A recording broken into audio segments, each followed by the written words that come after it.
Bonjour à tous et bienvenue sur le podcast J'ai l'œil du tigre. Je suis Claire, la muséographe et scénographe de Fun in Museum. Mon métier, c'est d'aider les musées, les équipements touristiques et tous les professionnels du patrimoine à trouver des solutions pour booster, rendre waouh l'expérience de leurs visiteurs. Chaque semaine, je vous donne les stratégies, les astuces et surtout de la bonne humeur pour réinventer avec moi le monde des musées, les rendre plus fun et vraiment accessibles à tous. Alors mettez-vous à votre aise, installez-vous confortablement et c'est parti pour l'épisode du jour.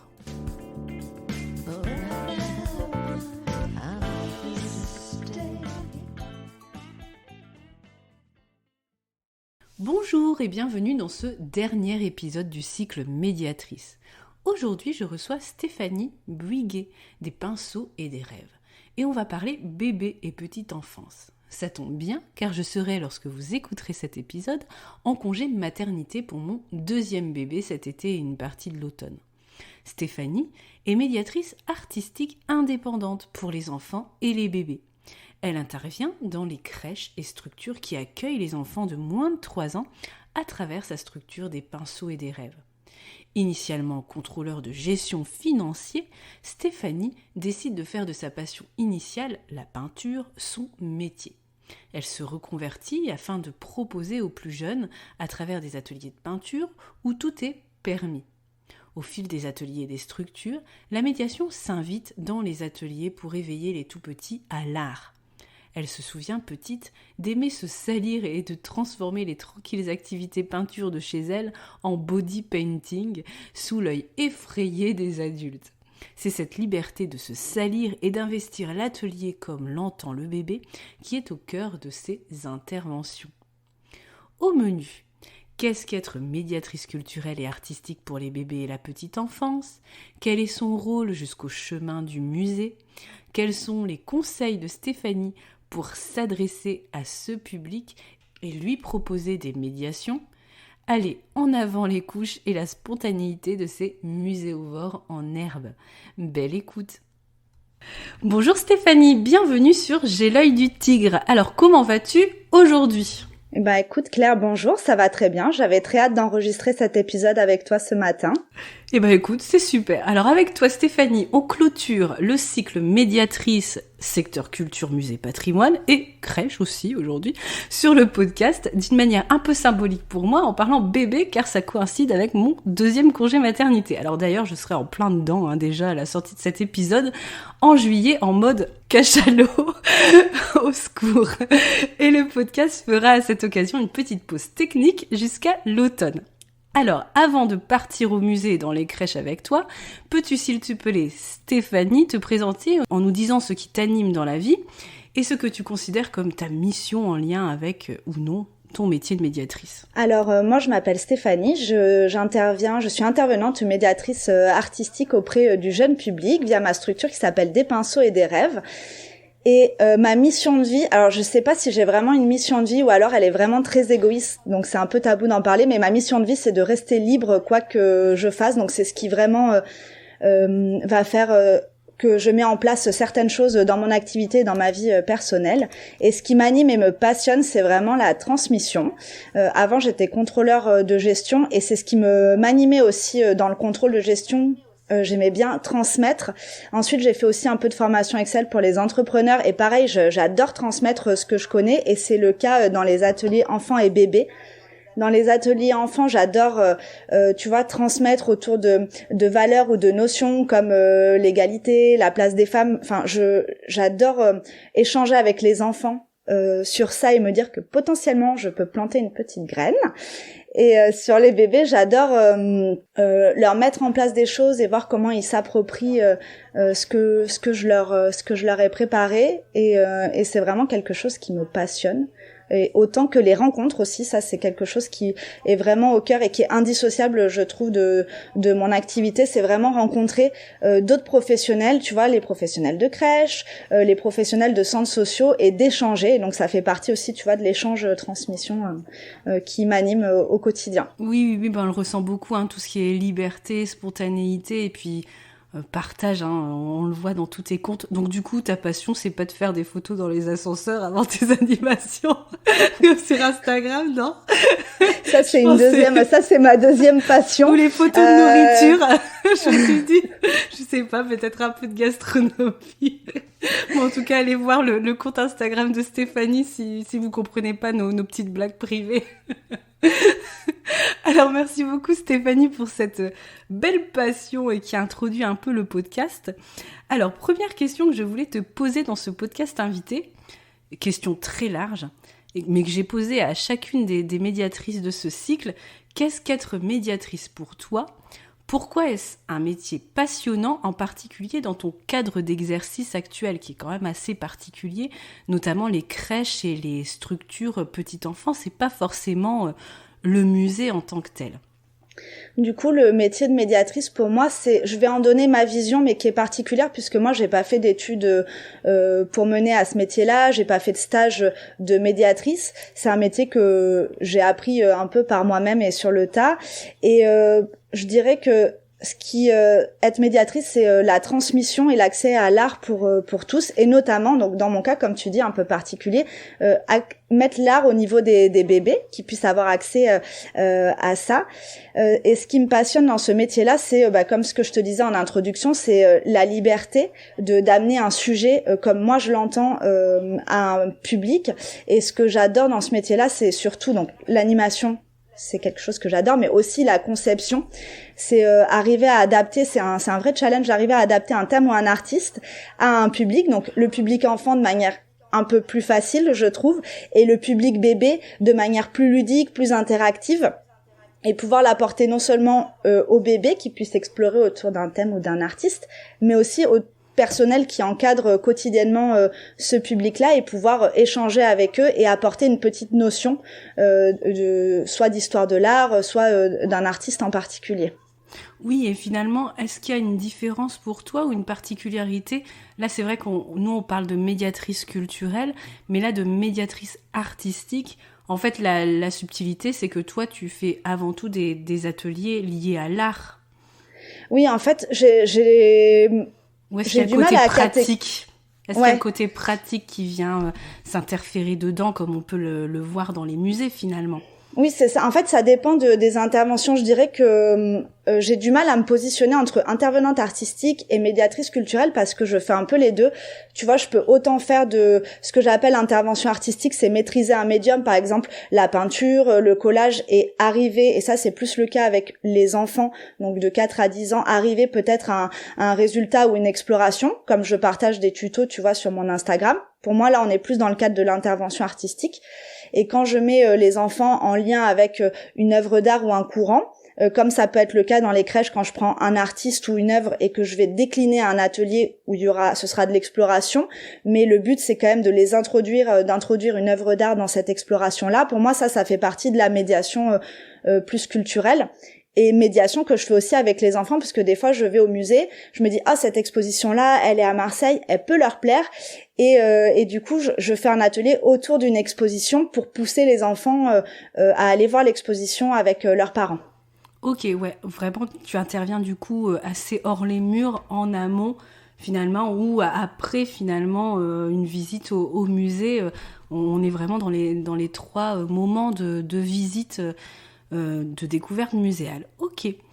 Deuxième question du coup que je voulais te poser, c'est raconte-nous un peu ton parcours de médiatrice artistique en crèche et indirectement au musée, succès et couac bien évidemment. Alors, mon parcours, moi j'ai commencé mon activité juste avant le confinement et le Covid, très bon timing.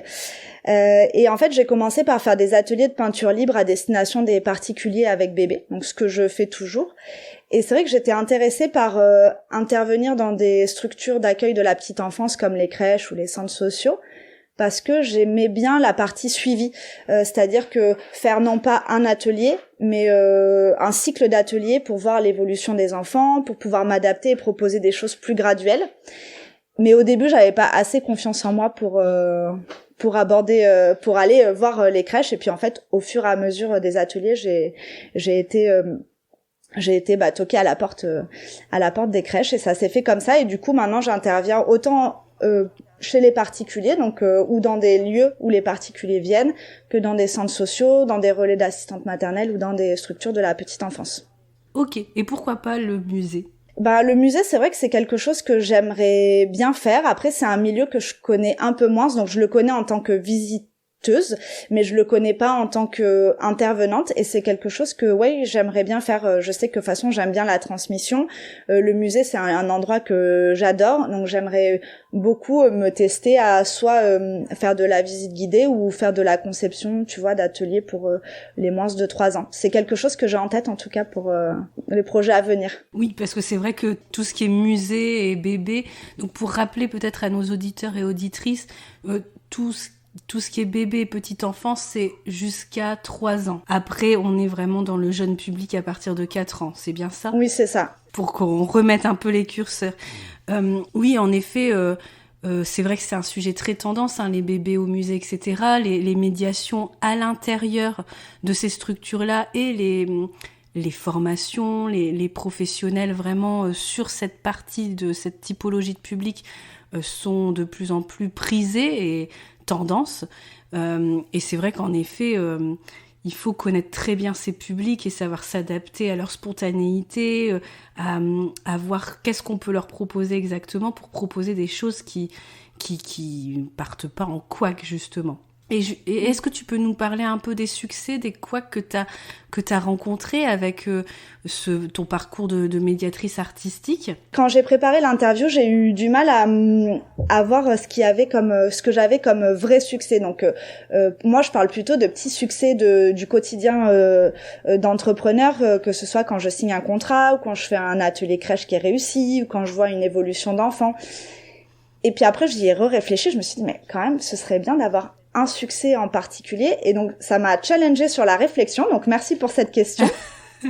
Et après je me suis dit mais en fait le fait d'avoir signé mon contrat en coopérative d'entrepreneur salarié, ça c'est un succès, parce que j'ai passé 3 ans en couveuse d'entreprise, donc en contrat cap, comme l'ont bien expliqué Clara et Manon lors de leur interview. Du podcast 92, oui, tout à fait. Voilà, et du coup, en janvier, j'ai signé mon contrat d'entrepreneur salarié, donc ce qui veut dire que j'avais un chiffre d'affaires suffisant pour me sortir un salaire, et donc pour moi, c'était quand même un gros cap, donc c'est un succès. Oui, et puis c'est bien de voir finalement que on peut être médiatrice culturelle et artistique, pas seulement dans une structure musée.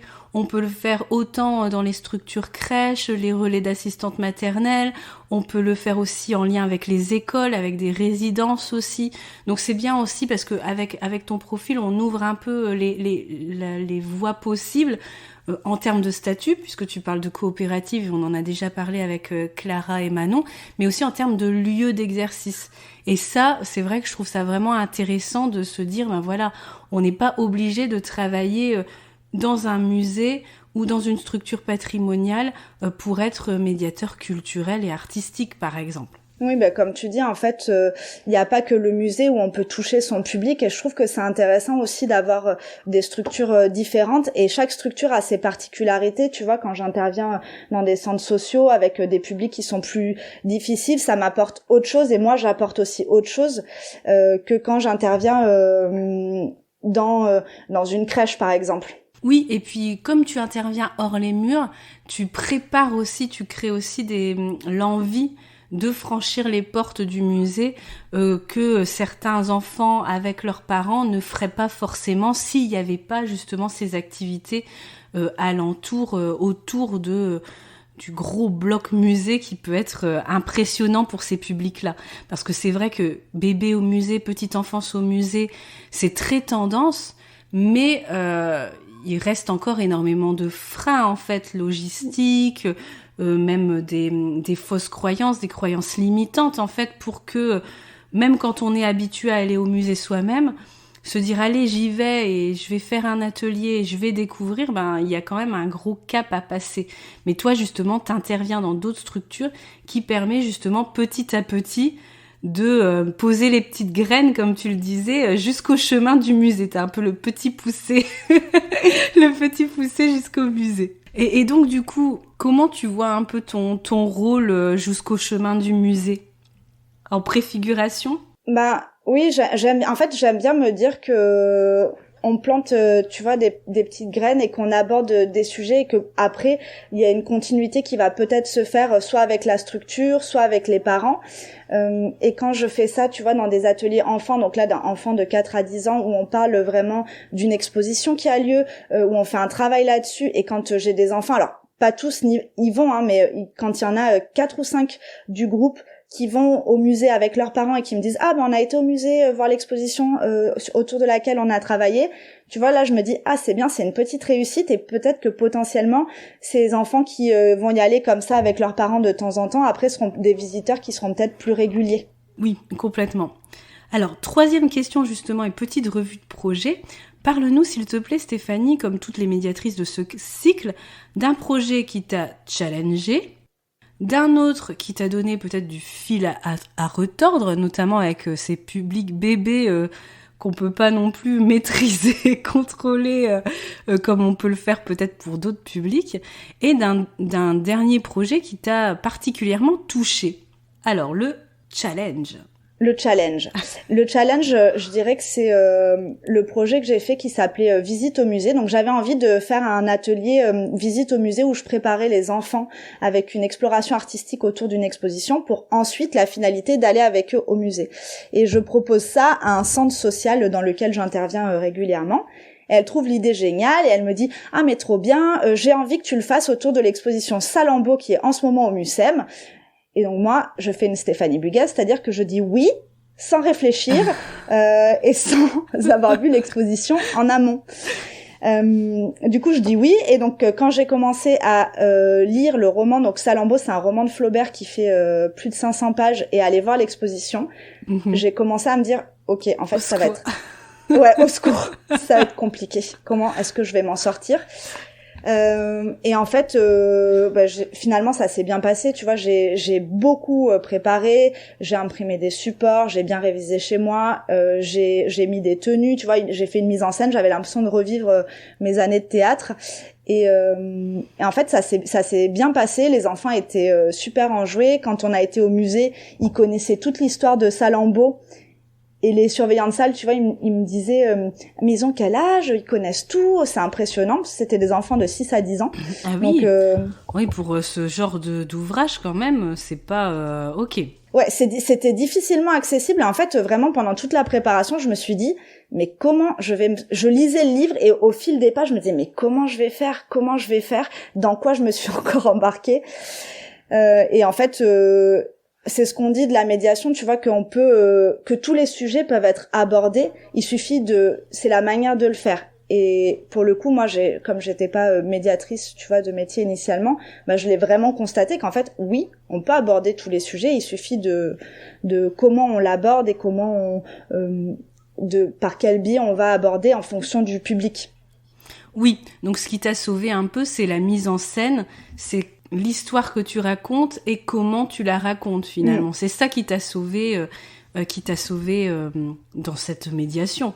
Ouais, c'est ça exactement, c'est d'en faire quelque chose de théâtralisé en faisant prendre part les enfants à cette histoire vraiment d'une manière assez théâtrale. Et en fait, ça a pris et les enfants étaient à fond dans l'histoire pour savoir quelle était la fin. Donc j'essayais, tu vois, de leur poser des questions, de leur faire deviner la fin, puis je me mettais en scène, j'avais une cape.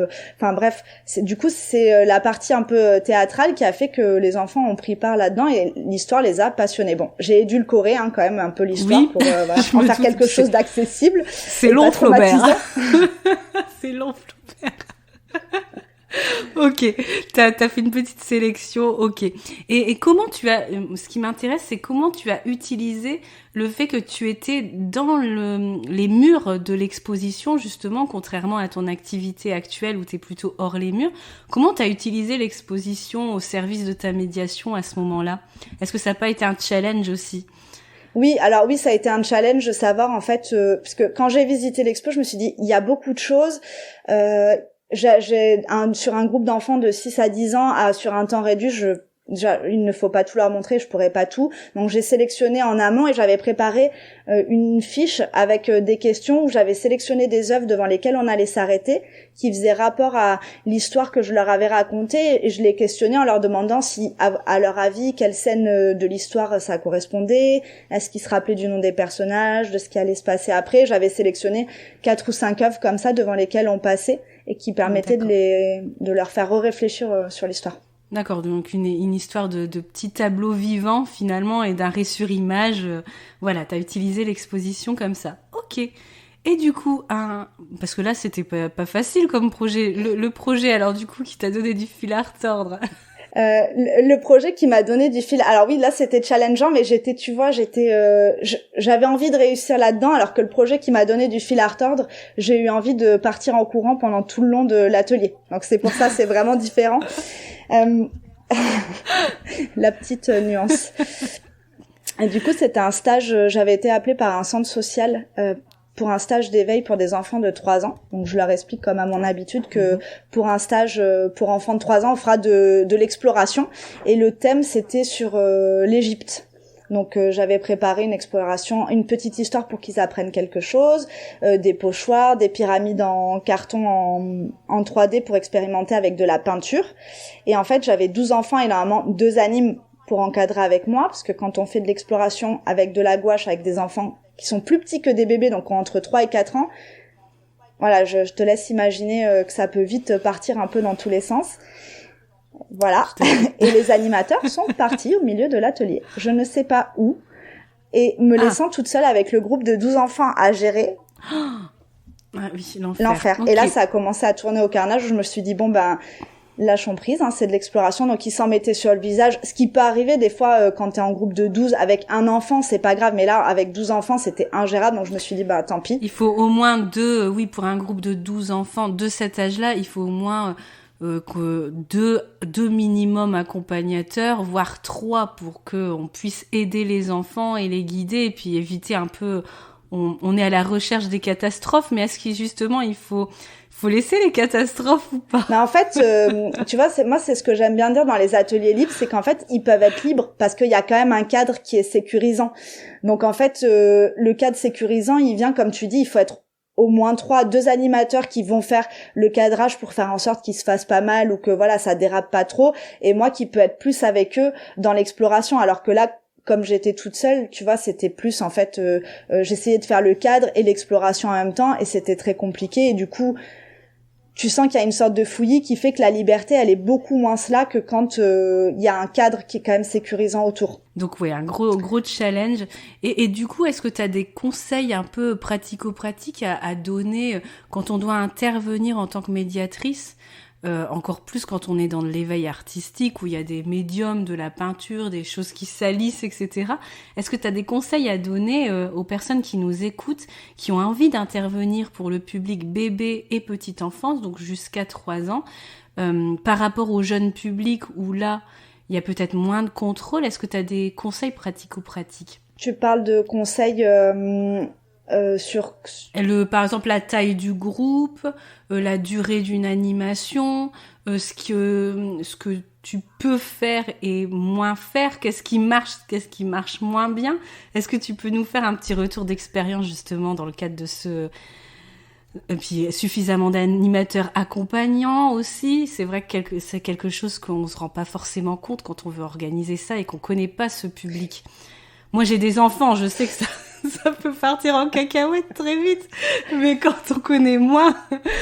Voilà. Alors moi je dirais je différencie la crèche et les centres sociaux, parce que les centres sociaux c'est sur souvent un stage ou un one shot, donc dans le cadre du public 3-4 ans, quand on intervient en stage ou en centre sociaux avec un tout petit public entre 3 et 5 ans, comme tu dis, les animateurs c'est important, donc savoir combien il y aura d'animateurs et se mettre d'accord sur un nombre d'enfants.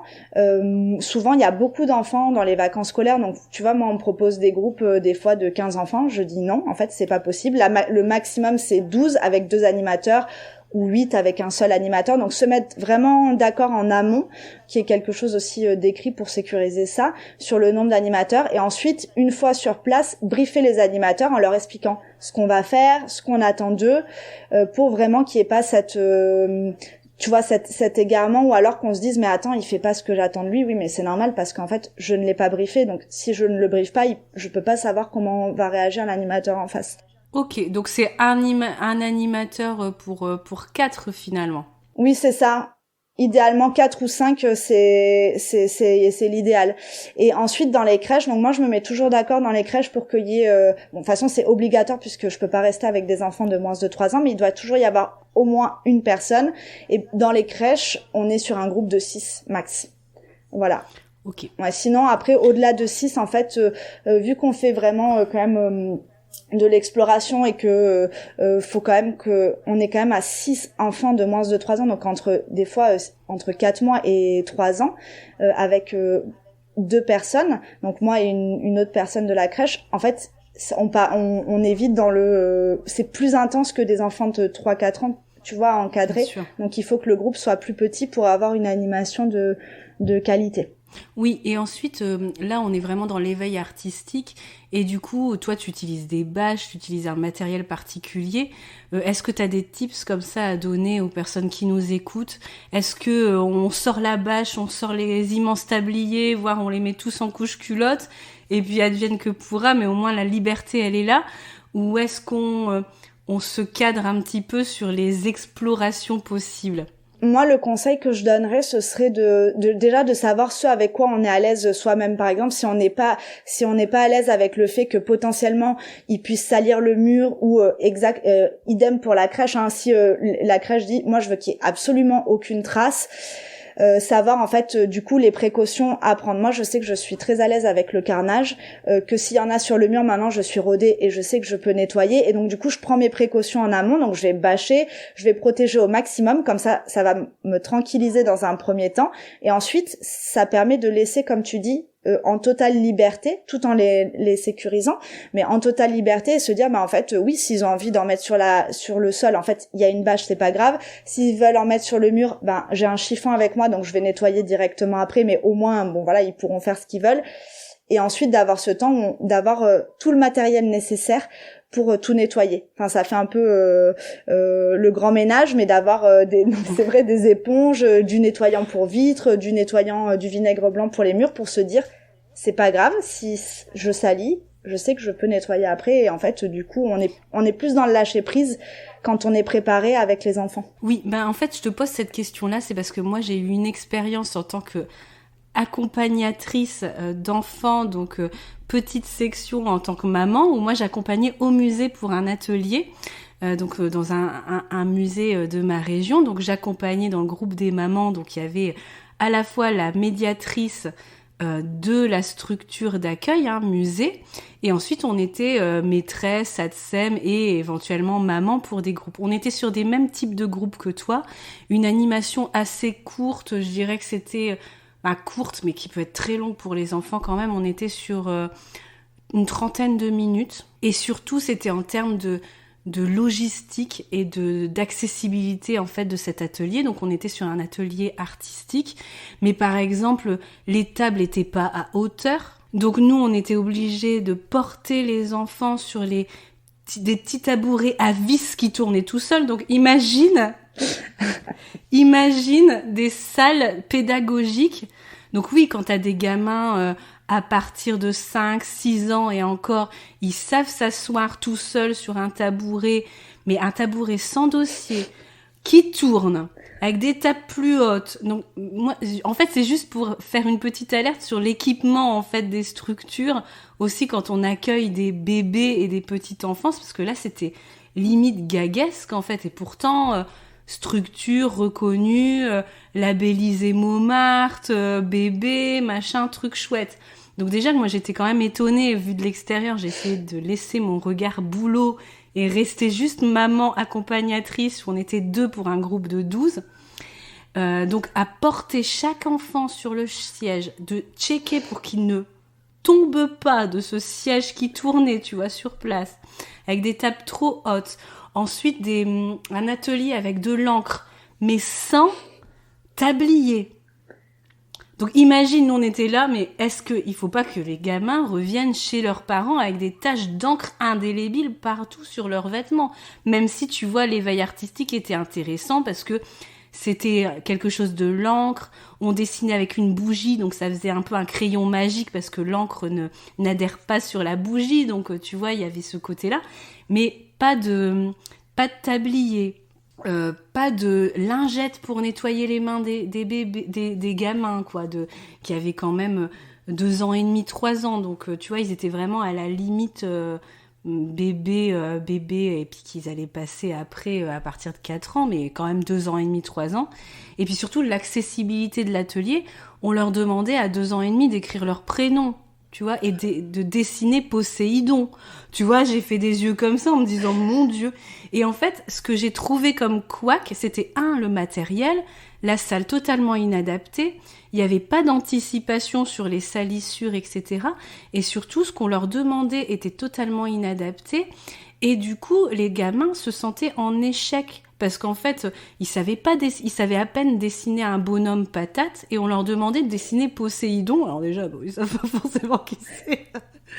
Ils savent pas forcément dessiner une moustache. Ils savent pas forcément dessiner des gros yeux. Donc tu vois, et c'était moi j'ai trouvé que c'était un vrai couac parce qu'en fait les gamins étaient frustrés parce que c'était très cadré, mais en même temps il y avait des possibilités de débordement énormes. C'est pour ça que je te pose cette question-là, tu vois, sur s'il y a des tips justement à donner aux musées et aux structures patrimoniales qui connaissent moins que les ATSEM, moins que les assistantes maternelles, les vraies contraintes de genre de public, tu vois. C'est pour ça que je te pose cette question-là, parce que j'ai déjà vu quand même un scénario catastrophe, et je te laisse. Je ne parle même pas de la sélection des œuvres en amont pour ces petits-enfants qui allaient d'un esclave mordu à la gorge par un chien à la mort de Marat. Et moi, je me suis dit, mais au secours, quoi. Et où je suis. Et avec la maîtresse, on se regardait en disant, mais espérons que les enfants n'ont pas peur des chiens. Et je me suis même dit, est-ce que cette animatrice sait à qui elle parle? À des enfants de 2 ans et demi, 3 ans. Parce que non, ils savent pas écrire leur prénom forcément, parce qu'ils démarrent l'école, et non, ils connaissent pas Poséidon, et oui, ils se salissent, et non, ils savent pas escalader un tabouret qui pivote tout seul. C'est vrai que c'est vraiment très clownesque, comme on dirait une blague en fait, ce que tu racontes, tellement ça n'a aucun bon sens, mais du début à la fin. Après, moi je trouve que c'est le problème de quand on connaît pas un public. Et moi aussi, quand j'ai débuté, tu vois, avec le public bébé, il y a des choses que j'ai fait où ça n'avait pas de sens. Mais je pense que déjà il faut apprendre, j'espère que du coup de cette expérience la médiatrice s'est dit bon, alors ok, j'ai vu que ça fonctionnait pas, il faudra le réadapter, mais c'est aussi peut-être intéressant pour les musées de s'encadrer de professionnels, tu vois, soit de la petite enfance, soit d'intervenants qui ont l'habitude de ce public-là, pour justement au moins balayer les choses à faire ou à pas faire, et les points d'attention, tu vois, avec un public comme ça. Quand t'as des tables par exemple qui sont pas à la hauteur, en fait peut-être mettons-nous par terre. Oui, ça fait peut-être un petit peu moins professionnel, mais au moins ça montre que la médiatrice, elle a compris qu'en fait cet équipement n'est pas adapté, et que en gros on va se mettre par terre parce que c'est plus sécurisant. En fait, il y a toujours des choses à faire pour adapter la chose à ce public, quoi. Oui, et c'est vrai que moi en tant que muséographe, quand on veut faire des musées family friendly, parfois, en fait, que j'ai certains interlocuteurs en interne de structure, je me pose la question, mais est-ce qu'ils ont déjà vu ce que c'est un enfant? Et quand on est dans les bébés, je caricature un peu, hein, mais des fois je me dis, mais ça c'est pas possible, ça marchera pas, ou ça techniquement ça va pas, ou ça les familles, s'ils arrivent avec leur enfant, l'accompagnateur, il va galérer parce qu'en fait, c'est pas exploitable. Et là, typiquement, on était dans cet exemple-là, et on était quand même dans une grosse structure, et là où ça aurait pu faire des dégâts, et j'espère que ça n'en a pas fait, pas chez Martin en tous les cas, que j'accompagne moi au musée, il a déjà une sensibilité, c'est qu'en fait, ces gamins viennent d'un milieu social quand même défavorisé, voilà, école publique quand même dans une ville assez défavorisée, et avec déjà les parents qui étaient stressés que leur enfant aille au musée parce que c'est pas dans leurs habitudes culturelles. Et je me suis dit, en plus ces enfants-là sortent en échec parce que on leur demandait quelque chose de trop compliqué, à la fois cadré et pas cadré, et ça peut vraiment être un gros couac parce que justement on va se dire, en fait c'est pas pour moi, parce qu'en fait les conditions d'accueil n'étaient pas du tout réunies.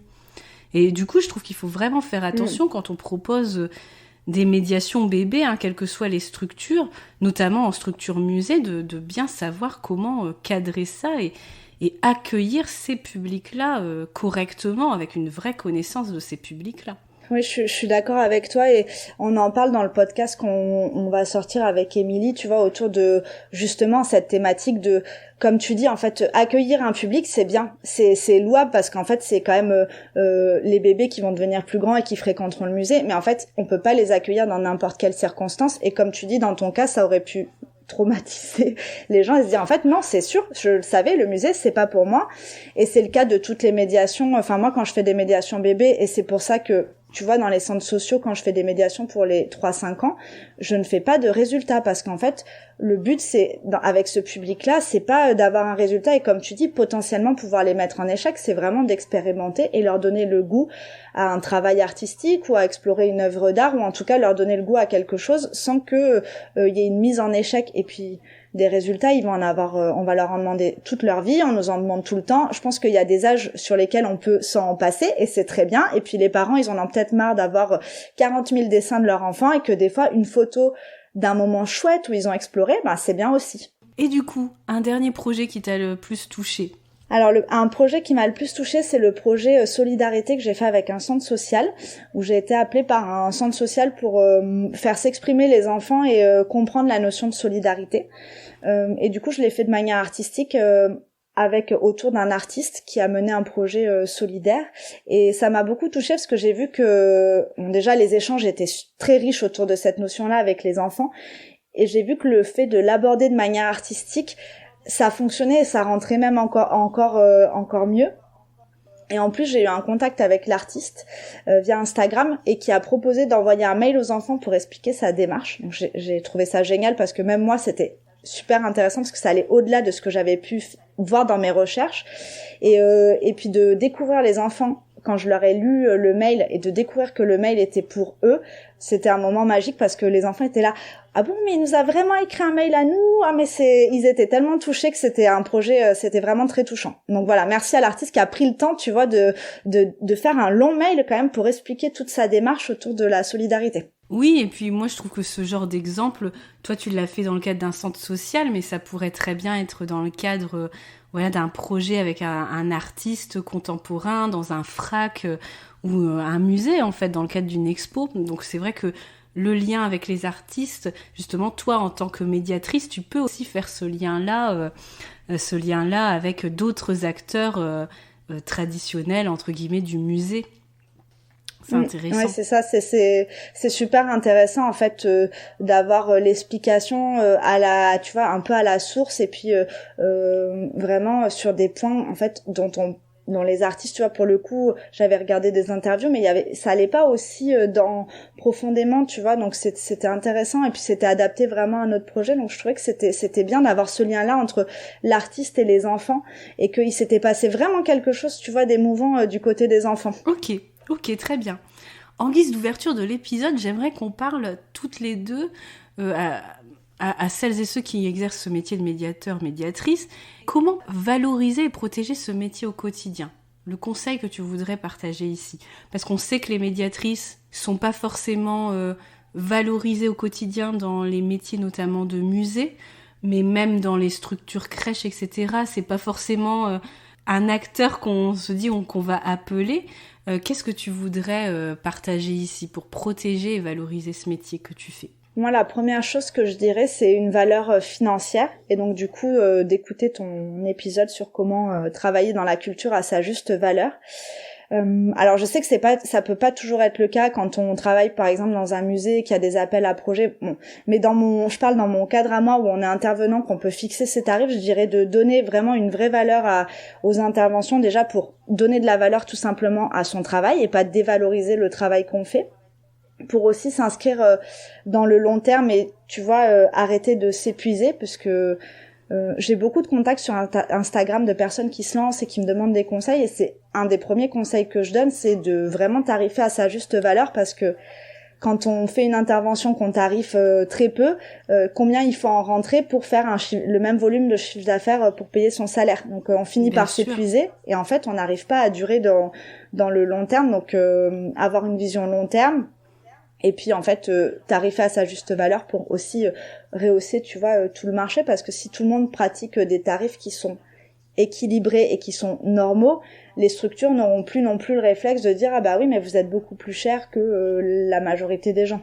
Oui, et c'est ce que justement INSAF El Hassiny donne en tips dans son ouvrage. On n'en parle pas forcément dans le podcast que tu cites, le podcast 85, mais dans son ouvrage pour les indépendants et les entrepreneurs, elle dit qu'il ne faut pas hésiter entre entrepreneurs ou même entre médiateurs justement de se communiquer ces grilles de tarifs, non pas pour se dire moi je vais être moins cher que le voisin, pour avoir le marché, mais en fait pour justement garder un espèce de seuil à ne pas aller en dessous pour que justement la profession soit valorisée en termes en termes pécuniaires, de pas brader en fait le travail avec de la préparation, du matériel, du suivi après, de la créativité pour pouvoir proposer, puis une vraie expertise avec ces publics-là. C'est quelque chose qui se monnaie et qui ne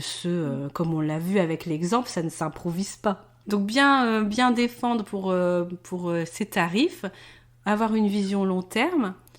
Autre chose ? Ouais, je dirais aussi de parler de la partie invisible en fait de ce travail-là. Alors moi j'en avais pas autant conscience, tu vois, avant de me lancer. Et en fait en faisant les ateliers, je vois le temps de préparation que ça demande. Et du coup si moi j'en avais pas conscience avant, mes clients, tu vois, potentiellement, eux n'en ont pas conscience non plus. Donc vraiment de faire une vraie pédagogie autour de toute la partie invisible quand tu es médiatrice, de préparation, qui fait que non seulement c'est essentiel, mais ça donne aussi de la qualité aux interventions. Donc en parler et vraiment faire une pédagogie autour de ça. Oui. Tu vois, moi c'est ce que j'essaye de faire sur Instagram quand je fais des réels. En fait, il y a des fois je vais en prospection et quand on me parle de mes tarifs, je leur dis au fait, j'ai sorti aussi un réel et je n'hésite pas, tu vois, à les envoyer vers ça pour leur dire au moins vous verrez de manière très imagée ce qu'il y a derrière un tarif. Je rejoins complètement là-dessus. Moi qui fais des ateliers plutôt pour adultes, Lego Serious Play ou même des ateliers de design thinking, en fait il y a un temps de préparation énorme en fait. Souvent ils te disent voilà tu vas facturer une demi-journée parce qu'en fait l'atelier il dure 4 heures, mais en fait il y a une journée et demie en fait de travail pour préparer les activités, faire le filage d'atelier, faire imprimer les supports, tester les certaines activités, etc. C'est un travail énorme et que beaucoup de gens ne se rendent pas compte. En fait, ils pensent que tu arrives là en freestyle et que tu fais du stand-up, mais pas du tout. Pas du tout. Ok, et est-ce que tu as un conseil pour les personnes qui veulent vraiment travailler avec la petite enfance et les bébés, notamment dans les musées ou le patrimoine ? Je dirais de pas avoir peur de ce public-là et de se lancer. De toute façon, c'est en étant au contact de ce public qu'on apprend. Si on en a vraiment peur entre guillemets et qu'on est un peu intimidé par ce public, c'est peut-être de faire, tu vois, une immersion en crèche ou d'aller aux côtés de professionnels qui ont l'habitude de ce public-là, mais en tout cas de se lancer parce que c'est un public qui est vraiment chouette, avec lequel on a une grande possibilité de choses à faire et puis de voir et de réajuster. Et que alors des fois moi tu vois, le premier atelier que j'ai fait, je l'ai fait sur mon filleul, ça a duré 10 minutes et je me suis dit mais quel échec, mais comment je vais faire pour vendre des prestations d'1 heure, tu vois, avec un atelier qui dure 10 minutes et en faisant d'autres et tu vois en réfléchissant à comment je peux faire pour amener l'enfant à ce que ça dure plus longtemps, en tâtonnant, ça a fait que maintenant je peux faire facilement des prestats qui durent 1 heure avec des enfants de moins de 3 ans et qui vraiment des fois ne veulent pas partir de l'atelier.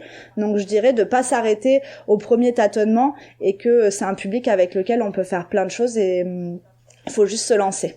On sous-estime souvent l'intelligence des enfants et des bébés, en fait. Ils peuvent faire plein de choses et il y a plein de choses qui peuvent leur parler, quoi. Ouais, j'en suis convaincue, moi, de mon côté. Alors, merci infiniment, Stéphanie, d'avoir partagé ton expérience en tant que médiatrice et d'avoir ouvert ce cycle médiatrice sur d'autres lieux que le musée, jusqu'aux crèches et aux centres sociaux. As-tu une actualité à nous partager avant de se quitter ? Alors oui, l'actualité. Alors c'est une actualité pour le mois d'octobre-novembre. Donc c'est une actualité qui voit dans le futur, mais avec Émilie Lebel de Des Regards en Miroir. On va sortir des épisodes sur son podcast Pouce des bébés au musée. Donc il y aura plusieurs interviews de musées qui accueillent la toute petite enfance, donc des enfants de moins de 5 ans.